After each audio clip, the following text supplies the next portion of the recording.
Tom Stoppard is one of the greatest living playwrights of the English language. A lot of people say that. He first made his mark in 1967 with the classic farce, Rosencrantz and Guildenstern Are Dead. A three-time Tony Award winner, his works include Travesties, Jumpers, Arcadia, and The Invention of Love. In 1998, he picked up his first Academy Award for co-writing the screenplay for Shakespeare in Love. This month, the much-lauded revival of his 1982 play, The Real Thing, comes to Broadway from London. It first opened in New York in 1984 when it earned 5 Tony Awards with director Mike Nichols. I am pleased to have Tom Stoppard back at this table to talk about theater and The Real Thing and a lot of other things, The Invention of Love, which has been in San Francisco and Philadelphia, and we fervently hope is coming to Broadway. Welcome back. Thank you. Nice to be back. What's the Real Thing? Is it different to see it today with this cast, which was the same cast you had in London, same director you had in London, where it went? It was. Is it different for you? It's from 1982. Yeah, 82, 84. Yeah. It's different in the right way, but the relief is that it doesn't feel like a period piece. That's my point. Yeah. No. We decided we didn't want to update it. You can't somehow do it, you know, as the year 2000. There's all references which throw you. At the same time, it's not old enough to be a period piece, so we're not making a big deal out of, oh, look what kind of trousers they had in 1982. Exactly. None of that goes on. Fortunately, the main character loves pop music even older than the play. So there's a lot of music in the play which we didn't have to change. Yeah. Well, we did have to change one, actually, because the New York production ages ago, and indeed London, made use of the Righteous Brothers. You've lost that loving feeling. And to my consternation, I mean, I was, you know, the artist aghast. We weren't allowed to do it. I don't know what they're saving it for. Maybe a commercial for something important like a motor car. But we're very happy. Right? They weren't. You just couldn't get the rights to use it. No, and now you saw it one night, didn't you? You may remember we had the Walker Brothers instead of the Righteous Brothers. But it makes no difference to the dialogue because it's still brothers and it's the same number of syllables. So I'm reasonably content. Yeah. I'm quite fond of the Walker Brothers now. Is there anything about what you have learned about living and because of the experience you've had writing, that you would want to change something about The Real Thing now? Well, I had the chance. And the thing is that I always do change plays in small ways when I find myself in a rehearsal with them. I don't change them in the abstract. But if I'm working on a show, which is the revival of a play, I never consider the text to be set in marble or exactly. There's very, very little I wanted to do to The Real Thing. I can think of one sort of practical detail which just threw you about quite which year we were in. No, the great relief was that it turned out, as one hoped, that the true subject matter, which is love and fidelity and marriage and friendship and betrayal, all these things, they surf the years, don't they? And the language hasn't changed. For a long time. I think it's older than anything in the Smithsonian. Exactly. I think it's older than anything you've done or anyone that we know. I mean, if that's not the classic subject matter, I don't know what is. Because, I mean, even The Invention of Love is part of the same thing. So you're still in search of some understanding of love, aren't you? Well, maybe. What I'm aware of is that if I can think of an idea for a play, I go yippee and don't worry too much about what I'm in search of. Yeah. You know, it's a narrative art form. What it's doing above and below the narrative is important and necessary and so forth, but it's not the main drive. I think that it's a storytelling art form, and having a story to tell is really the only thing which gets me going. All right, there's so much I want to talk to you about, because as always, and even though we've had all these sessions together, there are constantly new ideas that I want to explore. Just tell me what The Real Thing is about. It's certainly about love. It's partly about writing, because, as you know, the protagonist is a playwright. Something I tried to avoid, but failed to avoid. And fair enough, he does speak for me in quite a few respects about his feeling about words and language. So it is your attitude that he's expressing.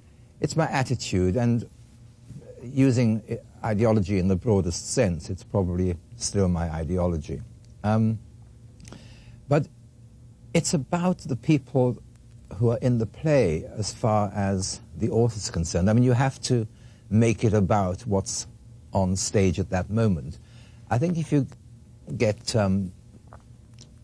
beguiled into trying to write about subjects which have a capital letter, then I think that you might go wrong. I mean, I always start with a subject with a capital letter, but I'm incapable of writing a word until I can figure out some kind of story to tell, because I think that's what a theatre audience is there for. It's there to be told. In other a story. words, you've got to have in your head characters who are doing something, who are Yes. involved in something, who Yes. are grappling with something, Yes. before you can dazzle us with language. Oh, well, thanks. I mean, Come on. I mean, yeah, all right. Before I can dazzle you with language, I have to know who's up there and what they're up there for and what they're doing. Before you can put words in their mouth. Yeah. I think there's a equation in the middle of it, you know. I think that if there is sufficient incident in the narrative, then the language plays a less important function. You don't have to, as it were, ride on, oh, look how I can use language. There are other plays where there is a dangerous suspicion of, look at me using language. And as I get older, I get less interested in that. And Less interested in what? in showing off.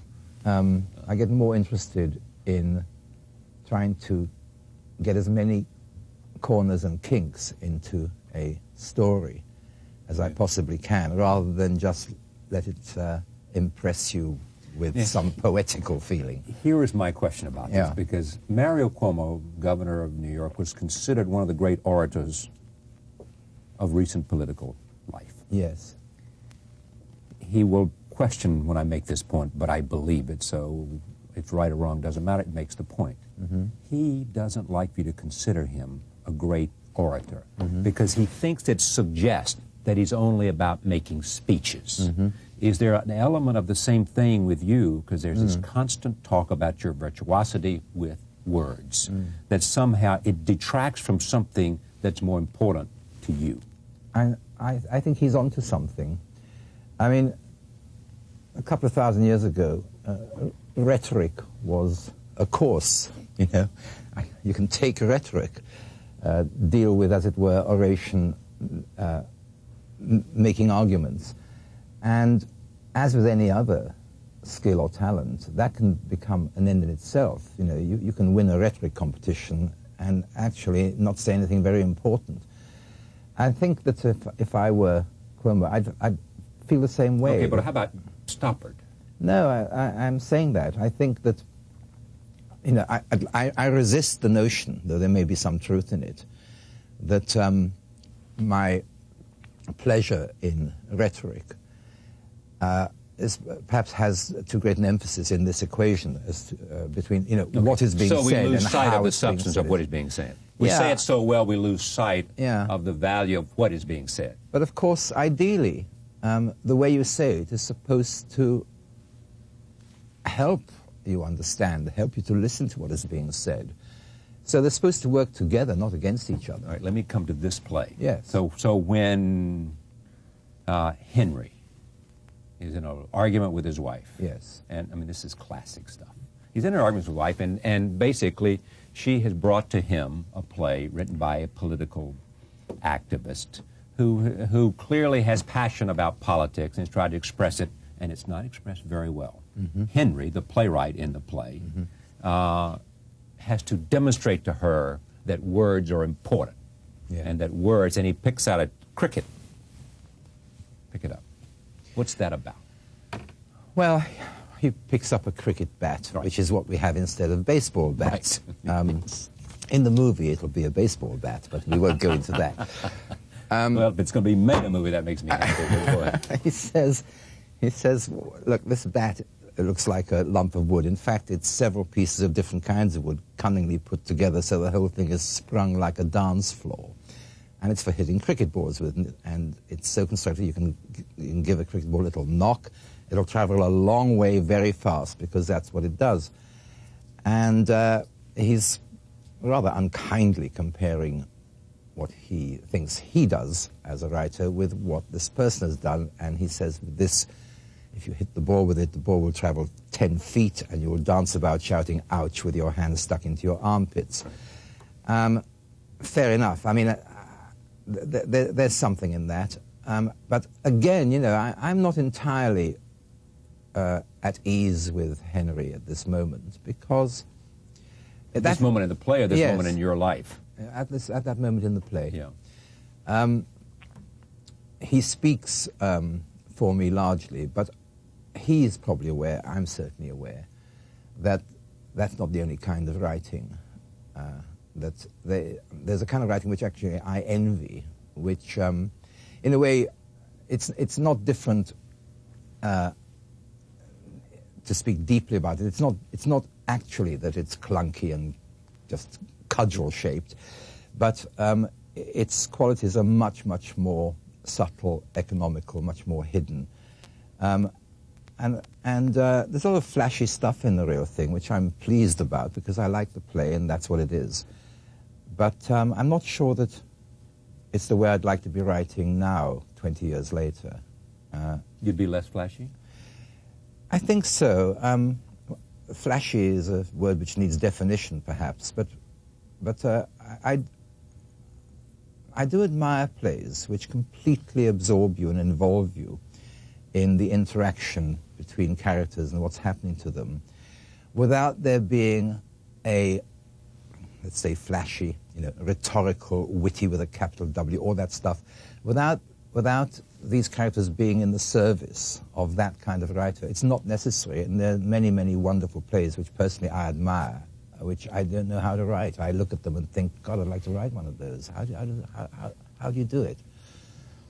Which reminds me, I mean, there's so many ways to go here, which reminds me of you once somewhere talking about retirement. And you said, you know, I may, correct me if I'm wrong, stop writing for the public and see if I can write a poem. And in a sense, spending 2 years trying to write poetry, even if I fail honorably, yes, by working honorably, yes, that would be an exquisite retirement. Yes. Not knowing whether you can write poetry or not, or not knowing whether you can write it at the level that would be acceptable to you. That's come out pretty accurately, actually, from your memory. It's not quite the emphasis I'd give it. What I really would like to do is to keep writing without owing anybody anything. And if I felt like spending a year on 14 lines of poetry, I'd be perfectly happy. In a way, it's no different. The effort would be the same, because 14 lines of poetry are that much more difficult if you're trying to write like the people you most admire. I find, and I probably said at the time to you, that collusion of sound and sense in poetry is a far greater achievement than writing prose dialogue, prose fiction, in my view. So the ultimate writing is poetry? I think it is. I think that, looking back on several hundred years, the miracles are still works like Shakespeare's sonnets. Can I just add to that what I'm trying to say? Great Expectations or Oliver Twist are masterpieces. You can't do one for yourself, but you know how it's done. You can see, you know, he's just a lot better, but you can see how he does it, what he's doing. There's no real mystery. With a great poem, I think there's much more mystery about how it's done. And you feel, you know, just to evoke what we all pay lip service to, and I actually believe, you feel that there has been some contact with a divinity, which you might call a muse, or you might call God, or you might call anything you like, but it's not simply perspiration. It's inspiration. Does that mean some have it? I mean, can it be an acquired talent, or? Well, no, I don't think so. I think it requires enormous diligence and fidelity to a gift to draw that gift out. But whether you can put the gift there to be drawn out, that's a bigger question. I mean, if we're talking about that sense of being divinely inspired, I mean, you know, it's almost a truism, isn't it, to say that the great writers, they write almost unconsciously, by which I mean that, they probably know that you're at a table working, but the moment it comes and where it comes from is like an unconscious moment. And I think that's true of all artistic creation. That's exactly what I was thinking. It's true clearly for composition of music. Yes, absolutely. You know, yes. You can know all the mathematics of music that you want to know. Yes. But it's something else. Yes. I absolutely think, I don't know how to compose music or paint a picture, but I firmly believe that they're all the same thing, differently expressed. You're now at work, I think, on a play about Russia. I'm only laughing because the last time we met, we talked about you caught me at a moment which I now have every cause to regret. No, you caught me at a moment where I was impatient with that kind of precious, coy thing that writers, I can't possibly speak about my next work. I hate it. I am more impatient than you are. I was telling you, and I was telling everybody, I was telling people who didn't wish to know. And that was a couple of years ago, and I'm still writing it. It's really embarrassing. It is essentially, but though it is about poetry in Russia, and it's about politics, really. Politics, and what kind of, and whether oppression. Yes, it's about that. Stimulates poetry, or it's not particularly poetry, or smothers it. Yeah, it took off. This is my uncoy hat on now. Right. I mean, it took off from the desire to explore the notion that it's really in a society where the artist is repressed, suppressed, that the artist has any importance at all. And, I was thinking, really, think about literary critics or columnists. We have this Tower of Babel, scores, hundreds of people with their soapboxes. It's very hard to matter. And I'm writing about a period where you were sent to exile, imprisoned, in a sense, executed slowly, if you got out of line with the state. Tsarist Russia we're talking about. I'm talking about the beginnings of the movement which, 60 years later, got you to Lenin. Late 1800s, early 1900s. I'm actually going from sort of 1840 to 1870. Right. Yeah. Here, I just want to talk about this for a moment, too, because, I mean, the Invention of Love is about a houseman. Yes. Right? Yes. And his relationships and his need for love and all those things. Yes. Correct? Yes. So in trying to put that play together, you had to study Latin, you had to study houseman's life, and you spent, a couple of years research, huh? Maybe? 3 or 4. Yeah. 3 or 4? Yeah. Just doing what? Just reading? Yeah, reading, writing stuff down, doing other things in between. Yeah. But I only stopped because I had a deadline. I was having a good time. I don't want to give the impression that I was dutifully going to the library. I was having a great time. He was a poet and a Latin scholar, and the Latin scholarship was more important to him, I think, than the poetry. Well, undoubtedly it was. That was his monument as far as he was concerned. He was a real person. His book was called The Shropshire Lad, the best-known book of poems. That was something that he did when he was unhappy over a few months. But he wished to be remembered as a scholar. And I find that these two sides of a man's character are very interesting. They play upon each other, the romantic and the classical. So that's what turned me on to that. Which turned you on to want to do that, this idea of the conflict or I thought, oh, when I found out that this well-known poet was actually the greatest Latin scholar of his time, at that instant I wanted to write a play about him, and not until then. You know, why? Because of the interaction between these two sides of his nature. Okay, but my question is deeper than that. I mean, it goes beyond that. Why you? Why was it, what made it that interesting to you? Well, I probably have to lie on a couch for 50 minutes and that's pay what for this it is if I about. really understood.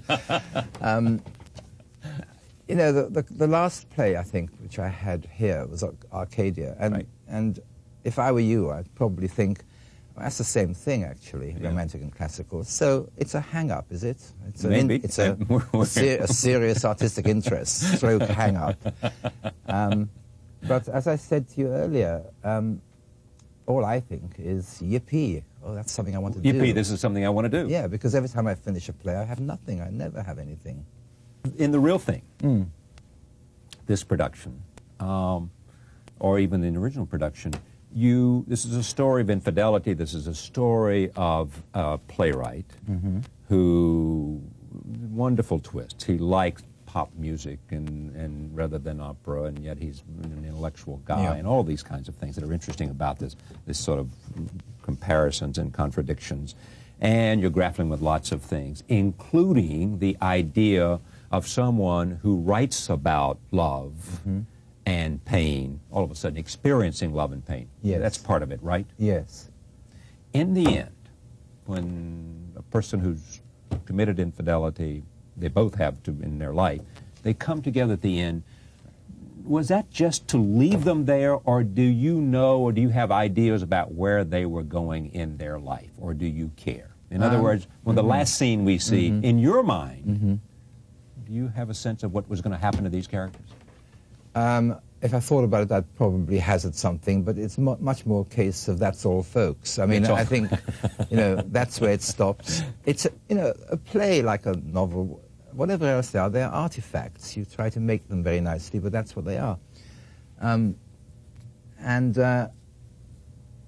think one of the points about a good experience in the theatre is that the audience has severally its responses. You know, it doesn't have a joint response to a question like yours. You know, what happens after that? Right.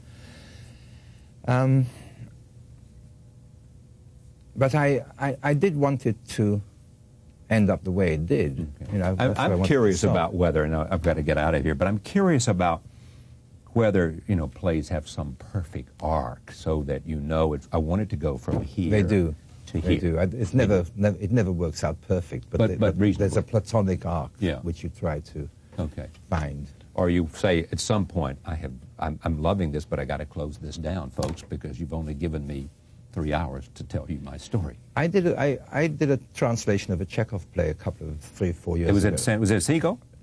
Seagull. It was in San Yeah, Diego. right. Yeah, Jack O'Brien did it. And working on it, you really find out why people can't write plays by Chekhov if they're not Chekhov. I mean, enormous thing would, you know, the whole kind of story would go like that, and it sort of happens in a page and a half, and you think, well, how did he do that? It doesn't feel possible.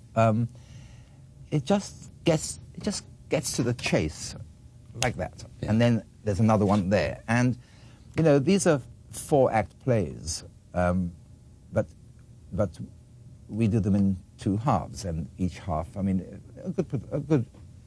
a Chekhov act should probably last 35. The last act of the Seagull probably should last about 17 minutes. They're incredibly efficient. It's a funny word to use about Chekhov, but they're unbelievably efficient. They just don't waste anything. They just don't waste words. They don't go off where they shouldn't go. There's an incredible control over the material, which you don't really, at least I never really understood until I was forced to analyze what was happening here because I was doing an English version of The Seagull. That is really fascinating. I'd like to do one of those. It's great to have you here, as it always. The Real Thing by Tom Stoppard opens. It's a revival, as we said, whatever that means. It's at the Ethel Barrymore Theater. It's always a pleasure.